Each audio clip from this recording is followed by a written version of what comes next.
நண்பர்களுக்கு வணக்கம். நான் எட்டியப்ப சோழன். இன்னைக்கு என்ன செய்தி பார்க்க போறேன்னு கேட்டீங்கன்னா, அதிக தொகுதியில் கேட்டதனால் அழிந்து போன கட்சி, கைவிட்ட திமுக, கதரும் திருமாவளவன். திருமாவளவன் கடைசியில என்ன சொல்லிட்டார் தெரியுமா? பிளாஸ்டிக் சேர் இல்லைனா கூட பரவாயில்ல, நான் தரையிலே உட்காருவேன் அப்படின்னு சொல்லிட்டு வேதனைப்பட்டு இருக்கின்றார். திருமாவளவன் அவர்களை பொறுத்த வரைக்கும் நேத்து விடுதலை சிறுத்தை கட்சி சார்பாக விருது வழங்கும் விழாவில் கலந்துகிட்டாரு. அவர் கலந்துகிட்டு அவர் பேசுகின்ற போது என்ன சொல்றாருன்னு கேட்டீங்கன்னா, எங்க போனாலும் விசிகாவை பார்த்து, ஏப்பா நீங்க எத்தனை தொகுதியில போட்டியிட போறீங்க, எத்தனை தொகுதியில போட்டியிட போறீங்க அப்படின்னு கேட்டுக்கிட்டே இருக்கிறாங்களாம். ஆனா விசிகாவை அவங்க நினைக்கிற மாதிரியே ஒரு சராசரி இயக்கம் என்று நினைக்கின்றார்கள். அது மட்டும் கிடையாது, அவங்க கேள்வி கேட்கிறாங்களே, அந்த கேள்வியை நினைச்சாவே நமக்கு பரிதாபமாக இருக்கிறது. மொத்தமாக அவங்க விசிகாவை குறைத்து மதிப்பிடுகின்றார்கள். 6 அல்லது 8 தொகுதி தான் நாங்க கொடுப்போம் அப்படின்றது அவங்களுடைய கணக்கு. அதுக்கு மேல தொகுதி கொடுத்து அவங்க ஊக்குவித்ததும் கிடையாது. அதிகபட்சமாக அவங்களுடைய கணக்கு எவ்வளவுன்னு கேட்டீங்கன்னா 10 தான். ஆனா விசிகாவுடைய தகுதி என்ன தெரியுமா? 234 தொகுதிக்கும் நாங்க இணையானவர்கள் அப்படின்னு திருமாவளவன் அவர்கள் பேசியிருக்கிறாரு. மொத்தமா 10 தொகுதிக்கு மேல கேட்காதப்பா, என்ன தவைக்கால கூப்பிடுறாங்க, என்ன அதிமுக கூப்பிடுறாங்க. இன்னைக்கு கூட விசிக வந்ததுன்னா நான் பாஜக கூட்டணியை உதறி விட்டுறேன் அப்படின்னு சொல்லிவிட்டு, எனக்கு இருக்கின்ற மவுஸ் உலகத்துல வேற யாருக்குமே இல்ல. என் கட்சி தமிழகம் முழுவதும் இருக்கிறது. திமுகவுல எத்தனை கட்சிகள் வேண்டுமானாலும் இருக்கலாம். ஆனா அத்தனை கட்சிகளுக்கும் தொண்டர் இருக்கிறாங்களோ இல்லையா என்பது நமக்கு தெரியாது. ஆனா விசிகாவுக்கு தொண்டர் இருக்கிறாங்க. நாங்க எத்தனை மாநாடு போட்டிருக்கோம் பாருங்க. கடந்த காலங்களில் காசுக்காக உங்ககிட்ட கை கட்டி நின்னோம். ஆனா நாங்க வருஷத்துக்கு 3 மாநாடு நடத்துறோம். எங்க கிட்ட எவ்வளவு காசு இருக்கும் பாருங்க. அதே மாதிரி தொண்டர்கள் எவ்வளவு குவிக்கின்றார்கள். கட்சி நிர்வாகிகள் எல்லா மாவட்டத்துக்கும் போட்டிருக்கோம். அதுலயும் கிளைக்கழகம் வரைக்கும் ஏகப்பட்ட பொறுப்பாளர்களை போட்டிருக்கோம். இப்படி விசிகா பொறுத்த வரைக்கும் 234 தொகுதிக்கு இணையாக நாங்க இருக்கின்ற பொழுது அதிகபட்சமாக 10 தொகுதி தான் உங்களுடைய பார்வை என்றால் விசிகாவை குறைத்து மதிப்பிடுறீங்களா? அப்படி குறைத்துலாம் மதிப்பிடாதீங்க. ஒரு நாளைக்கு திடீர்னு நான் இறங்கி நாங்க பாராளுமன்ற சட்டமன்ற தேர்தலில் போட்டியிட மாட்டேன் என்று கூட அறிவிச்சுட்டு போயிட்டே இருப்பேன். அதிமுக போயிடுவோம் அப்படின்னு நினைச்சுக்கிட்டு 10 தொகுதி கொடுக்காத. தவேக்காவுக்கு போயிடுவேன் அப்படின்னு நினைச்சுக்கிட்டு 10 தொகுதி கொடுக்காத. தேர்தலே போட்டிட மாட்டேன் அப்படின்னு சொல்லிட்டு போயிட்டே இருந்துருவேன். நான் எனக்கு சீட்டு முக்கியமே கிடையாது. நீங்க பிளாஸ்டிக் சேர் கொடுத்தாலும் பரவாயில்ல, இல்ல தரையில கூட நான் உட்காருவேன். அதனால விசிகாவை நீங்க குறைத்து மதிப்பிடாதீங்க அப்படின்னு சொல்லிட்டு, என்னடா இவன் ஆணவத்துல பேசலாம்னு நினைக்கிறீங்களா? நீங்க நான் ஆணவத்துல பேசலைங்க, எங்களுக்கு அந்த தகுதி இருக்குதுங்க. தேர்தல் கணக்கு வச்சு பேசலாம்னு நினைக்கிறீங்களா? இல்லைங்க, சமூக மாற்றத்துக்காக நான் பேசுறேங்க அப்படின்னு திருமாவளவன் அவர்கள் பாத்தீங்கன்னா திமுகவுக்கு டஃப் கொடுத்திருக்கிறாரு. திமுக அதிகபட்சமாக 10 தொகுதி திருமாவளவன், அதுக்கு மேல கேட்காதீங்க. சென்ற சட்டமன்ற தேர்தல்ல விஜய் அரசியலுக்கும் வரல, கமல் அவர்கள் நம்ம கூட்டணிக்கும் வராம இருந்தார்.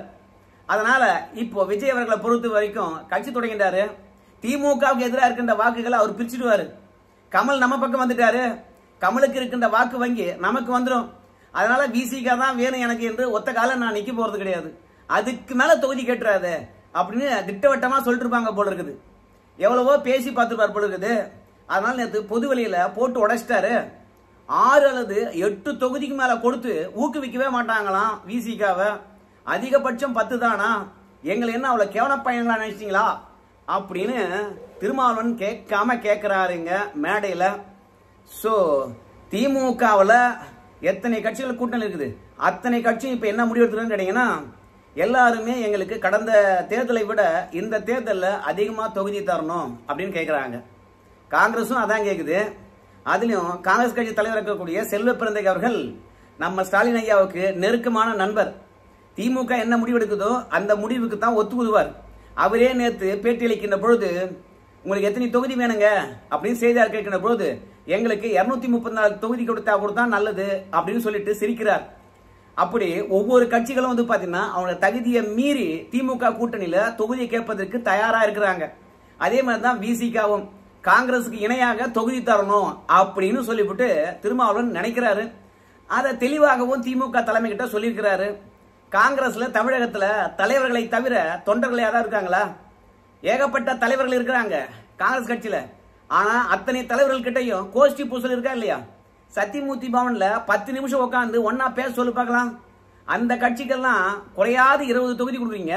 ஆனா நாங்க ஒற்றுமையா இருக்கிறோம், களத்துல இறங்கி வேலை பார்க்கிறோம், எங்களுக்கு மட்டும் 6 அல்லது 8 கேட்டா பிளாஸ்டிக் சேர் கூட கிடையாது, கீழே போய் உட்காருன்னு சொல்லுவீங்களா?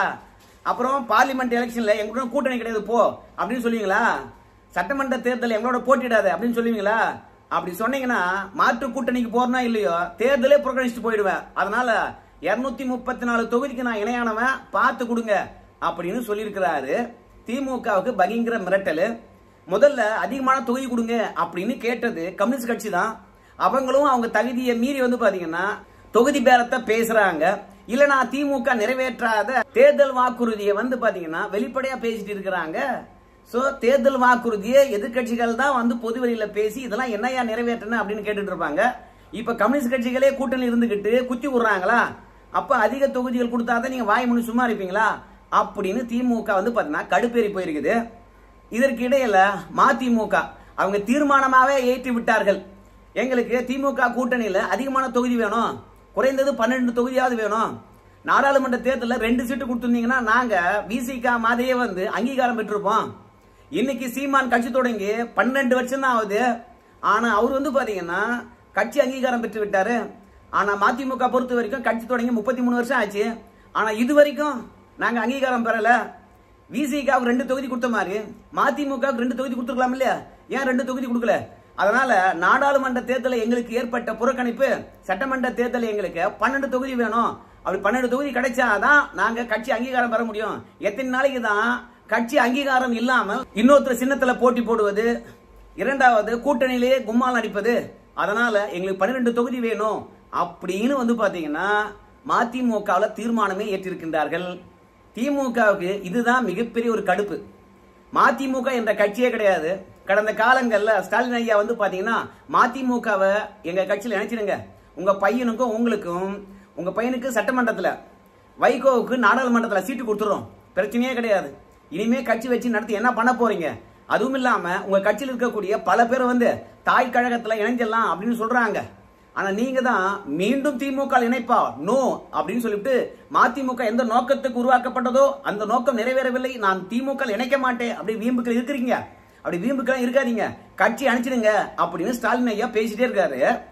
ஆனா வைகோ பொறுத்த வரைக்கும் 12 தொகுதி கொடுங்க அப்படின்னு சொல்றாரு. அந்த 12 தொகுதி கொடுத்தா கூட பரவாயில்ல, கொடுத்துட்டு போயிடலாம். ஆனா உதயசூரியன் சின்னத்தில் நிக்கிறியா அப்படின்னு திமுக கேட்கும். ஆனா வைகோ அவர்களை பொறுத்த வரைக்கும், அவங்க மகனை பொறுத்த வரைக்கும் 12 தொகுதி கொடுப்ப, உதயசூரியன் சின்னத்தில் நிக்க சொல்லுவ, அப்புறம் என் கட்சி பாத்தீங்கன்னா அங்கீகாரம் எப்படி கிடைக்கும்?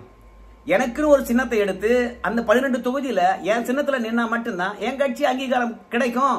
அதனால எனக்கு 12 தொகுதி கொடு, தனி சின்னத்துல நிப்பேன் அப்படின்னு தீர்மானம் போட்டதுனால திமுக செம்ம கடுப்பாயிடுச்சு. பிறகு மதிமுக என்ற கட்சி இருக்கக்கூடாது, ஒய்ஸ் தள்ளுறா அப்படின்னு சொல்லிட்டு அந்த கட்சியை காலி பண்ண களத்துல இறங்கி இருக்கிறாங்கப்பா. ஆமா, மல்லை சத்யா தெரியுமா? அதாவது மதிமுகவுடைய துணை பொதுச் செயலாளர், வைகோவுக்கு இணையானவர். அவர் பாத்தீங்கன்னா துரை வைகோ இடத்துல சண்டை பிடிச்சாரு. அந்த தருணத்துல வைகோ அவர்களை பொறுத்த வரைக்கும் சமாதானப்படுத்தினார். ஏம்பா கழகத்துக்காக உழைத்த மல்லை சத்யா ஏம்பா சண்டை போடுற அப்படின்னு. மல்லை சத்யாவை பொறுத்த வரைக்கும் வைகோ சொன்னதை கூட கேட்கல. துரை வைகோ இருக்கிற வரைக்கும் நான் கட்சியில் இருக்க மாட்டேன் அப்படின்னு சொன்னாரு. திமுக கிட்ட போய் பேரத்தை பேசினாரு மல்லை சத்யா. திமுக பொறுத்த வரைக்கும் மதிமுக கூட்டணியில் இருக்குது, மீண்டும் இவரை சேர்த்தோம்னா கட்சிக்குள்ள பிரச்சனை வரும், என்ன பண்றது, நாடாளுமன்ற தேர்தல் நெருங்கி வருது அப்படின்னு சொல்லிட்டு தேர்தல் முடிந்த பிறகு பாத்துக்கலாம் சொல்லிட்டாங்க. ஆனா மல்லை சத்யா அவர்களை திமுக அன்னைக்கே அணைச்சிருந்தா அந்த கட்சி அப்பவே உடஞ்சு போயிருக்கும்.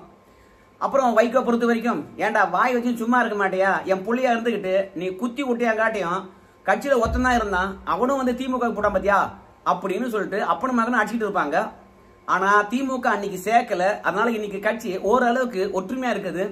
ஆனா அதிக தொகுதி கேட்பதும் தனி சின்னத்துல வைகோ நிற்க முயற்சி பண்ணுவதும் திமுக ரசிக்கல.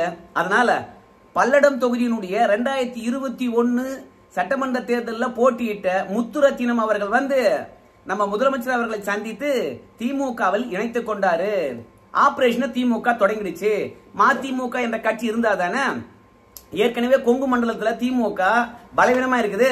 அதனால கொங்கு மண்டலத்துல இருந்து யார் வந்தாலும் சரி திமுக இணைச்சிக்க வேண்டியதுதான் அப்படின்னு சொல்லிவிட்டு வைகோவனுடைய வலதுகரமா இருந்த முத்துரத்தினம் அவர்கள் இன்னைக்கு போய் திமுக இணைஞ்சிட்டாரு. அவர் தான் இணைஞ்சிட்டாரு அப்படின்னு பார்த்தா திருப்பூர் மாவட்டத்தினுடைய மாவட்ட செயலாளரையும் அழைச்சிட்டு போயிட்டாரு. திருப்பூர் மாவட்டத்தினுடைய ஒன்றிய செயலாளர், இளைஞரணி செயலாளர் எல்லாரையும் அழைச்சிக்கிட்டு திமுக கொண்டு போய் சேர்த்துட்டு அவரும் சேர்ந்துட்டாரு. மொத்தத்துல திருப்பூர் மாவட்டமே மதிமுக மொத்தமா காலி.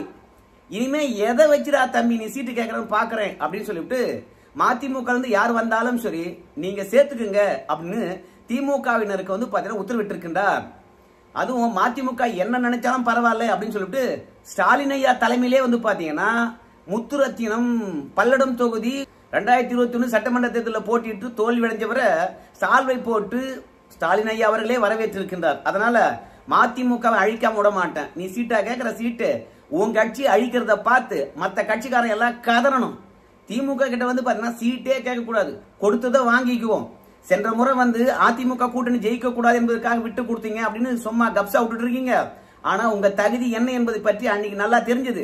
ஆனா இன்னைக்கு கூட்டணி கட்சிகளுடைய தகுதி என்ன இருக்குது, எப்படி வளர்த்திருக்காங்க என்று கூட தெரிந்து கொள்ளாம இல்ல திமுக பலம் இன்னைக்கு எப்படி கூடி இருக்குது, ஆளுங்கட்சியா இருக்கிறோம், அதிகாரிகள் நம்ம கூட இருக்காங்க, காவல்துறையினர் இருக்கிறாங்க, சட்டமன்ற உறுப்பினர் இருக்காங்க, நாடாளுமன்ற உறுப்பினர் இருக்காங்க, இப்படி ஏகப்பட்ட பலத்தை வச்சுக்கிட்டு திமுக இன்னும் கூட்டணி கட்சிகள் தயவிலே போட்டியிட வேண்டும் என்று நினைப்பதே பாத்தீங்கன்னா தவறு. நாங்க இருந்தாலும் கூட்டணி கட்சி பாத்தீங்கன்னா நம்மளா கூட இருக்கட்டும், எங்களா கூட இருக்கட்டும் அப்படின்னு நினைச்சா எங்களை பலவீனமா நினைக்கிறீங்களா, உங்க கட்சியெல்லாம் ஒழிக்கிறண்டா அப்படின்னு சொல்லிட்டு ஸ்டாலின் அவர்களே பாத்தீங்கன்னா மதிமுக ஒரு விக்கெட்டை இழுத்திருக்கிறார். நாளைக்கு மல்லை சத்யா போய் சேருவார் பாருங்களேன். அப்புறம் மதிமுகவை காலியிடும். கம்யூனிஸ்ட் கட்சியும் பாத்தீங்கன்னா வாயை மூடிக்கு இனிமே தொகுதி கேட்காது.